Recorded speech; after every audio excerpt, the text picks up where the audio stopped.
ప్రయాణం చేసిన అనేక చోట్ల వివేకానంద చెప్పినటువంటి గొప్ప ప్రవచనం భారతదేశం మొత్తం నివ్వెరపోయి ఆయన ఎంక చూసింది. ఒకే ఒక్క మాట ఆయన చెప్పింది. అందరూ మరి ఇప్పుడు జరిగింది 150 సంవత్సరాల క్రితం అమెరికాలో జరిగినటువంటి సభలో అనేక రకమైనటువంటి సర్వమత సమ్మేళనం జరిగింది. అందులో మన భారతదేశం నుంచి వివేకానందని ఎంపిక చేసి పంపించారు. అక్కడ పోయిన తర్వాత పాపం ఆయన చాలా ఇబ్బందులు పట్టి అడ్రస్లు ఇవన్నీ బాగొట్టుకోను. సరే అవన్నీ అయిపోయిన తర్వాత సభకు ఏదో రకంగా చేరారు. చేరిన తర్వాత ఈయన చిన్న వయసు, ఈయన చేరిన తర్వాత ఈయన మధ్యలో 2 సార్లు చెప్పిన ఏం వాళ్ళని చెప్పమని భయపడుతున్నాడు కొద్దిగా. భయపడి తర్వాత అయిపోయిన తర్వాత లాస్ట్కి ఆయనకు వచ్చింది. కానీ వాళ్ళందరూ చెప్పింది ఏమిటంటే, మా దేవుడు ఎంత గొప్పవాడనగా, మా గురువుగారు ఎంత గొప్పవాడనగా, మా గ్రంథం ఎంత గొప్పదనగా, మా సంస్కృతి ఎంత గొప్పదనగా అక్కడ మొదలుపెట్టి చెప్పేవాడు. ఏది తప్పు కాదు. కానీ వివేకానంద లేచి ఒక్కసారి గురువుగారికి మనసులో నమస్కరించుకొని సరస్వతీదేవిని స్మరించి ఆయన ఒక్కసారి ఇంగ్లీష్లో సిస్టర్ అండ్ బ్రదర్స్ అని చెప్పి ఒక్కసారి ఒక మాట అనేసరికి, ఎందుకంటే హృదయం అంతా ఆయన మెత్తగా అయిపోయి ఆయన అనేది లేకుండా పోయింది, జ్ఞానపూర్తిగా మారిపోయింది. జనం అంతా ఒక్కసారి ఇట్లా హాయిగా ప్రశాంతంగా చూడటం మొదలుపెట్టారు. చూసిన తర్వాత ఆయన చెప్పిన ఒకే మాట ఏంటంటే, అందరూ చెప్పినటువంటి వాటిని నేను ఏకీభవిస్తున్నాను, ఇవన్నీ కరెక్టే.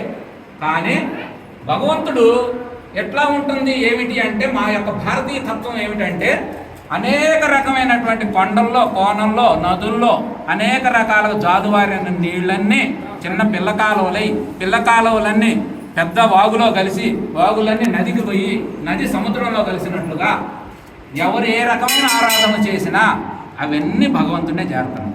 ఈ ఒక్క మాటకు అందరూ చప్పట్లు కొట్టి 5 నిమిషాలు టైం అయితే ఆయన 3 గంటలు చెప్పించుకున్నాను కూర్చోబెట్టుకొని. ప్రపంచం మొత్తం తిప్పారు, ధనం ఇచ్చాయా, ఇట్లాంటి బోధ ప్రజలకు అందాలి, ఇది అద్వైత జ్ఞానం. ఎందుకంటే అద్వైతం అంటే రెండోది లేదు, ఉన్నది ఒకటే అంగీకరించారు అందరూ. రకరకాలుగా ఇప్పుడు మనం ఒక మతం పెడతాం, నేను ఒక పేరు పెట్టా, ఆ పేరు అనేది కొన్నాళ్ళు పాపులర్ అయి దాన్ని అనుసరించే వాళ్ళు పెరిగారు అనుకోండి, అది ఒక సిద్ధాంతం అవుతుంది. బుద్ధుడు అట్టొచ్చిన వాడే, క్రీస్తు అట్టొచ్చిన వాడే, మరి గురునానక్ అట్లా వచ్చిన వారే. వీరందరూ ఏంటంటే నిస్వార్థంగా ప్రజలు బాగుండాలని తప్పించారు అందరూ మహాత్ములు. అలా తప్పించడం వాళ్ళది ఒక మంచి మధ్య ఒక మార్గం అవుతుంది, మంచి మాటే ఒక గ్రంథం అవుతుంది, మంచి జీవితం ఒక ఆదర్శమైంది. ఇట్లా అని చెప్పి అలాంటి అద్వైత బోధని బ్రహ్మాండంగా తిప్పితే ఆయన చెప్పిన మాట ఏమిటి, నాకు భగవద్గీతే ఆధారం, భగవద్గీత వల్లే నేను ఈరోజు ఇంత స్థాయిలో ఉన్నానని చెప్పి వివేకానంద చెప్పిన మాట. ఇక గాంధీ మహాత్ములు చెప్పిన మాట ఏమిటి, ఆయన చదువుకునే రోజుల్లో గ్రంథం ఆయనకి అప్పుడెక్కడో లండన్లో చదువుకునేటప్పుడు ఎవరో ఇట్లాంటి ఫ్రెండ్స్ కలిసి, అబ్బాయి ఇది భగవద్గీత బాగుంటుంది అంటే, భగవద్గీత అంటే ఆయనకు అప్పుడు తెలియదు, పరిచయం లేదు. భగవద్గీత అంటే ఇది మీ ఇండియన్సేనాయా, ఇది శ్రీకృష్ణుడు అర్జునుడికి బోధించిన గ్రంథం భలే ఉంటుంది అని చెప్పాడు. అవునా అని చెప్పి ఆయన తీసుకొని చదివిన తర్వాత ఆయన హృదయం అంతా మెత్తగయ్యి ఆయన తర్వాత నిత్య కార్యోన్ముఖుని చేసి, మరి బ్రహ్మాండమైనటువంటి మరి గాంధీ తాత గురించి మనందరికీ తెలుసు, ఆయన చేసినటువంటి పోరాటాలు అవన్నీ కూడా. అట్లాంటి గ్రంథం ఆయన చెప్పిన మాట ఏమిటంటే, నాకు ఎప్పుడు ఎలాంటి సందేహం వచ్చినా, ఎలాంటి దుఃఖం వచ్చినా, రేపొద్దున చేయవలసిన కార్యం పట్ల నాకు ఏదైనా మనసు విముఖతగా ఉన్నా, నేను ఎందుకు చేయాలనే ప్రశ్నలు వచ్చినా ఎప్పుడు కావాలంటే అప్పుడు ఇట్లా తీసేవాడిని. భగవద్గీతలో నాకు అన్నింటికీ ప్రశ్నలకు జవాబులు, నన్ను నిత్య కార్యోన్ముఖుని చేయించింది, ఎప్పుడు నాకు ఏది అంటకుండా త్యాగిగా నేను ఉన్నాను అని చెప్పి ఇవాళ భారతదేశానికి జాతిపిత అయింది, ఆయనే మహాత్ముడైండు, బ్రహ్మాండం కీర్తింపబడతారు. ఇట్లా ఎంతోమంది ఆధ్యాత్మికవేత్తలందరూ దీని మీద ఆధారపడి నడిచేవాళ్ళు. వాళ్ళకే ఈ బేష్, ఇది లేకపోతే మనకి గ్రంథం లేకపోతే లేదు. అందుకని ఇట్లా మనకి భగవద్గీత అనేది అలా, ఇందులో ఆహార నియమాలు, ఎలా తినాలి, ఏమి తినాలి, ఎంత తినాలి, ఎక్కువగా తినేవాడు పనికిరాడని చెప్పింది యోగం, అసలు తినవాడు పనికిరాడని చెప్పడం జరిగింది. అందుకని మితాహారం, మధ్య మార్గం, సమదృష్టి, ఇవంతా కూడా ఎంత కత్తి మీద సాములాగా ఉంటుంది. ఇదంతా జ్ఞానయోగం. ఎక్కువ తిన్నా నువ్వు సాధన చేయలేవు, పనికిరావు. అందుకని మితాహారం అనేది చాలా అవసరం. మధ్య మార్గ వ్యవస్థ అంతా నడవాలి. సమదృష్టి ఎంత గొప్పగా ఉంటుందా ఒక్క మాట. ఎందుకు, సర్వజీవుల్లో నన్ను చూడు, నాలో సర్వాన్ని చూడు, లేదా నిన్ను సర్వంలో చూసుకో, నువ్వు సర్వంలో దర్శింపజేయి. అదే పరమాత్మ జ్ఞానం. అసలు ఆరో అధ్యాయం ఆత్మ సంబంధ యోగంలో ఒకే శ్లోకం, సర్వం నన్ను, నాలో నిన్ను, సర్వాన్ని దర్శింపజేయవయ్యా అని చెప్పి ఎంత గొప్పగా ఉంటుందో.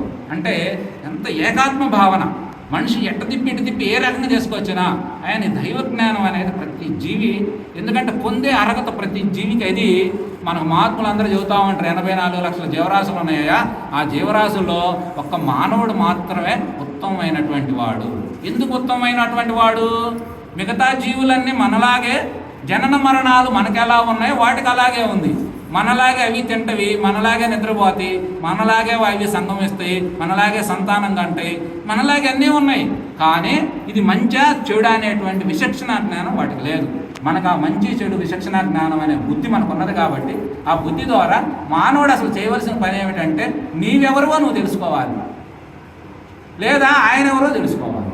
ఆయన తెలుసుకున్నా నువ్వే తెలుస్తూ, నిన్ను తెలుసుకున్నా ఆయనే తెలుస్తుంది.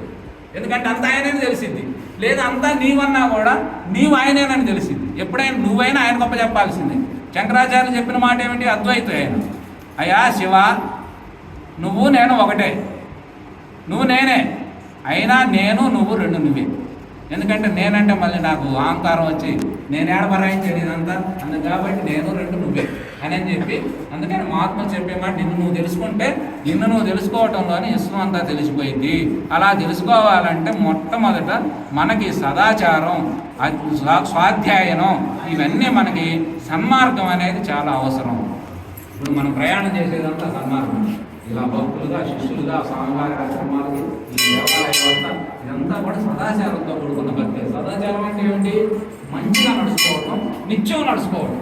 ఒకరోజు ఏదో చేసి ఒకరోజు భయం చేసాను సరిపోయిన సంవత్సరం అనుకో, రోజు వీలైతే రోజు ఖాళీగా ఉంటే రోజు ఒక గంట ఇంట్లోనో, ఈ గుళ్ళోనో, ఆ గుళ్ళోనో, ఏదో గుళ్ళో సదాచారం అనేటువంటి గొప్ప సదాచారం నిత్యం చేయాల్సినటువంటి ఈ యొక్క బోధంతా కూడా భగవద్గీత మనకు అందించి మనకి 5200 సంవత్సరాల క్రితం భారతదేశంలో శ్రీకృష్ణుని ముఖపద్మముల ద్వారా జాలువారి అర్జునుని ద్వారా అది సేవించి సంజయుడు దివ్య దృష్టి ద్వారా దాన్ని దర్శించి దాన్ని వినాయకుడు మరి వేదవ్యాస మహర్షి యొక్క ముఖపద్మం నుంచి మళ్ళీ జాలువారి వినాయకుడు గ్రంథస్థం చేసి మరి ఇన్ని రకాలుగా మనకు అందించారు మహాత్ములు. ఇందులో వినాయకుడి పాత్ర కూడా ఉన్నది, ఎందుకంటే భారతం అంతా లిఖించింది ఆయనే. ఇట్లా మనకి అనేక రకాలుగా ఎన్నో గొప్ప సంపదలు ఉన్నాయి. మనకి ఏమిటంటే మనసు విన్నట్టే ఉంటుంది, తెలుసుకున్నట్టే ఉంటుంది, తెలుసుకోదు, అర్థమైనట్టే ఉంటుంది, అర్థం కాదు. చాలా మనసు అనేది, అందుకే అది మాయ, అంత విచిత్రంగా ఉంటుంది మనసు. ఈ మనసుని సాధన చేయాలంటే మనకు ముఖ్యంగా మనకు తెలియజేసిందంటే ధ్యాన యోగంలో ధ్యానం ద్వారా నిన్ను నువ్వు బాగా ఎరగగలవు. మహాత్ములంతా వాల్మీకి మహర్షిని తీసుకోండి, వేదవ్యాస మహర్షి, వాళ్ళంతా ధ్యానంలో కొన్ని సంవత్సరాల తరబడి, 100 సంవత్సరాల తరబడి కూర్చున్నారు. ఏమిటి నేనెవరు నేనెవరు నేనెవరు, అదే పెద్ద రామ మంత్రం, అదే శివ మంత్రం, నేనెవరు నేనెవరు అంటే ఆయనకు అర్థమైంది ఏంటంటే నేను ఏమీ కానీ నేనని తెలిసింది. ఆ తర్వాత అన్నీ నేనేనని తెలిసింది. ఆ నేనెవరే అంటే అప్పుడు వాళ్ళు చెప్పారు, ఆ శ్రీకృష్ణ పరమాత్మ అన్నీ అని. ఈ రకంగా మనకి తెలియాలంటే ఈ ఆధ్యాత్మిక మార్గానికి మనకి ఈ యొక్క గ్రంథం అనేది గొప్ప మార్గదర్శక గ్రంథం. ప్రపంచంలో మనుషులకు పుట్టినరోజులు ఉన్నాయి, గ్రంథానికి పుట్టినరోజులు. మనం ఈ గ్రంథాన్ని ఎందుకు, దీన్ని పుస్తకం అంటే పేపర్ కాదు, దీంట్లో సత్యం ఉన్నది, దీంట్లో జీవం ఉన్నది. ఇది శ్రీకృష్ణుడికి, కృష్ణుడే ఇది. భగవద్గీత కృష్ణుడు వేరు కాదు. ఇప్పుడు చెప్పినటువంటి మాట, విన్నటువంటి మాట, అది ఆయనే, వేరు కాదు. మహాత్ములు అందరూ చెప్పే మాట, నా మాటే నేను, నా యొక్క ఆలోచన విధానమే మీ అందరికీ మాటగా వస్తుంది, నా జీవితం మీకు ఆదర్శం అని చెప్పి మహాత్ములంతా బోధించారు. అట్లా బోధించిన గ్రంథంలో శ్రీకృష్ణుడు వాస్తవానికి వ్యక్తిగత జీవితానికను ఈ జ్ఞానానికి సంబంధం లేదు. అసలు ఈ జ్ఞానం లేకపోతే కృష్ణుడిని మనం దేవుడిగా అంగీకరించేవాళ్ళం కూడా కాదు, ఒక మాట నిజం చెప్పాలంటే. ఎందుకంటే అమెరికాలో ఆ ఒక్క గంట ప్రవచనం లేకపోతే ఆ వివేకానంద ప్రవచనాన్ని తెలిసేవాడు కాదు. ఒక విలువైన సమయం ఉంటుంది, దాన్ని ఎవరైతే అందిపుచ్చుకొని చేసుకోగలుగుతారో మన జీవితంలో కూడా వయసులో మంచి టైం బాగుంటుంది. టైం బాగున్నప్పుడు ఒక 5 ఏళ్ళు 10 ఏళ్ళు ఆదాయ వనరులు విపరీతంగా కలుస్తాయి. ఆ కలిసినప్పుడు కలుపుకున్నవాడు దెబ్బకు ధనవంతుడైపోదు. ఆ కలిసినప్పుడు ఒక రకమైనటువంటి దుర్వ్యసనంలో పడ్డా అయిపోయింది, జీవితం కొలాప్స్, వెనక్కి వెళ్ళిపోయింది. ఏదో మన పిల్లలు ఒక ఆయన బాగా చదివి ఫారెన్ పోయి, ఇప్పుడు ఫారెన్ ఒక రకం ఉంది, అప్పుడు ఫారెన్ పోయి ఏదైనా చేసి బాగా లక్కు కలిస్తే ఒక్క జీవితం మారిపోతే తరతరాలుగా కొన్నాళ్ళు మారిపోతాము, వ్యక్తిగత జీవితాలు. అట్లాగే ఈ జ్ఞానం కూడా దానికోసం పరితపిస్తూ ఉంటే అది మనకి అందుతూ ఉంటుంది. అందటం ఏమిటంటే, అందుకే నీకు నీ మీద పెట్టుకోవాల్సిన పనిలో స్వామిని పట్టుకో, స్వామి నామాన్ని పట్టుకో, స్వామి ఆరాధనను పట్టుకో. నిత్యం నువ్వు తప్ప నాకు దిక్కు లేదని మొక్కాలి స్వామిని.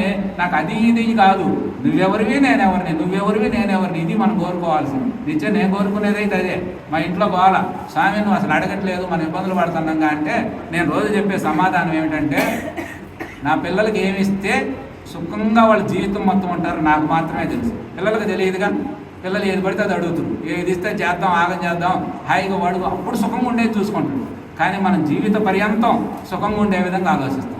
అట్లాగే స్వామి, మనం ఆరాధించే స్వామి మనకి ఎప్పుడు ఏమి ఇస్తే మనం సుఖంగా ఉంటాం ఆయనకు మాత్రమే తెలుసు. ఏమి ఇవ్వాలో ఏమి ఇవ్వకూడదో అంత. కాబట్టి మనం ప్రత్యేకించి కోరాల్సిన పనిలే. నీవు చేయాల్సిన పని సక్రమంగా నువ్వు పూజ చేయి, మనసును నిలబెట్టు. ఆయన తప్ప నీకు దిక్కు లేదు, ఆయన నాకు తప్ప. ఏదో రకంగా ఈ జన్మ నాకు దాన్ని సార్థకం చెయ్యి. నాకు అసలు నేను ఎందుకు వచ్చినా నాకు తెలియదు, నేను ఎందుకు బంధాలు పెట్టుకున్నా మనకు తెలియదు.